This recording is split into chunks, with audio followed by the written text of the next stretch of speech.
Assalamualaikum warahmatullahi wabarakatuh. Perkenalkan, nama saya Sekar Raditya dari kelas 3 SD di SD. Baiklah, di sini saya akan menjelaskan tentang pemecahan masalah dalam matematika yang terdiri dari yang pertama yaitu pengertian masalah dalam matematika, yang kedua yaitu jenis-jenis masalah dalam matematika, yang ketiga yaitu strategi pemecahan masalah dalam matematika dari Korea, yang keempat yaitu macam-macam pemecahan masalah dalam matematika.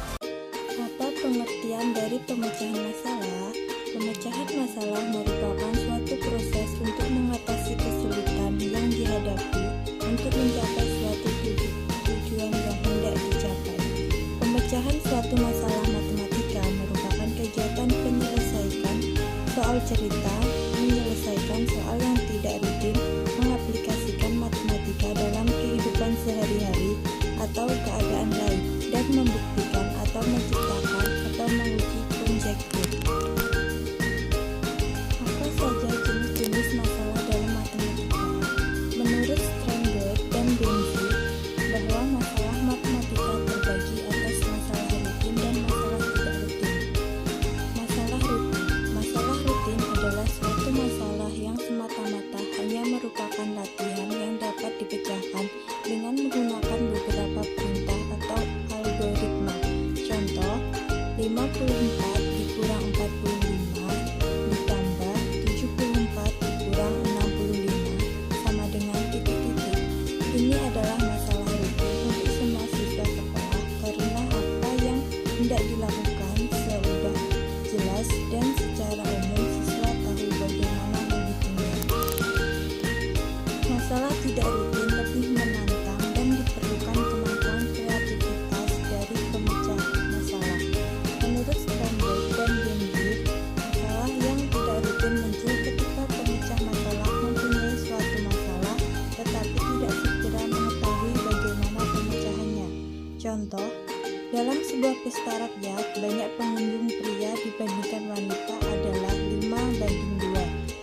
Bila di antara pengunjung pria itu ada 6 orang yang meninggalkan pesta sebelum pesta usai, maka perbandingan pengunjung pria dan wanita menjadi 2:1.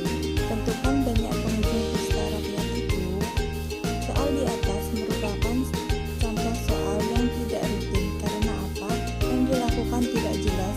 Siswa dapat menyelesaikan soal ini dengan jelas tapi salah dalam mempresentasikannya.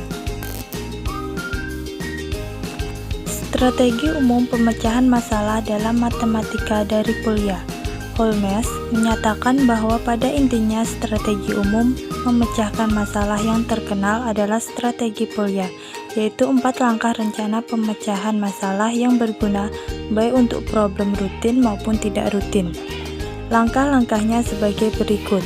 Langkah pertama, memahami masalah.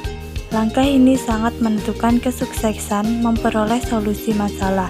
Langkah ini melibatkan pendalaman situasi masalah, melakukan pemilihan fakta-fakta, menentukan hubungan di antara fakta-fakta, dan membuat formulasi pernyataan masalah. Langkah 2, membuat rencana pemecahan masalah. Langkah ini perlu dilakukan dengan percaya diri. Ketika masalah sudah dapat dipahami, rencana solusi dibangun dengan mempertimbangkan struktur masalah dan pertanyaan yang gak harus dijawab. Jika masalah tersebut adalah masalah rutin dengan tugas menulis kalimat matematika terbuka, maka perlu dilakukan penerjemahan masalah menjadi bahasa matematika. Langkah ketiga, melakukan rencana pemecahan masalah. Untuk mencari solusi yang tepat, rencana yang harus dibuat dalam langkah 2 harus dilaksanakan dengan hati-hati.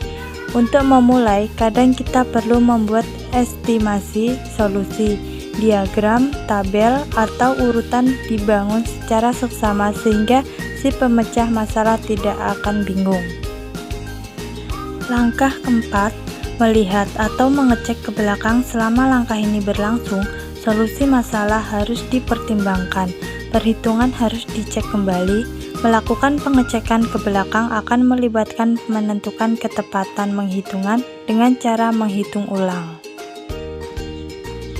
Macam-macam strategi pemecahan masalah dalam matematika. Menurut Rice, tahun 1978 dan buku pengembangan pembelajaran matematika SD disebutkan beberapa macam strategi pemecahan masalah, yaitu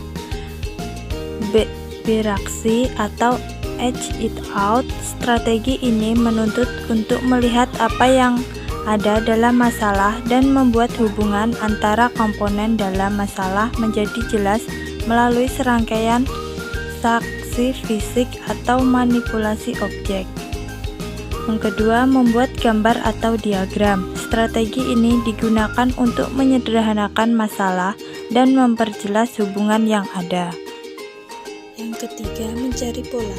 Untuk memudahkan memahami permasalahan, siswa yang seringkali diminta untuk membuat tabel dan kemudian menggunakannya untuk menemukan pola yang relevan dengan permasalahan yang ada. Yang keempat, membuat tabel. Strategi ini membantu mempermudah siswa untuk melihat pola dan memperjelas informasi yang hilang.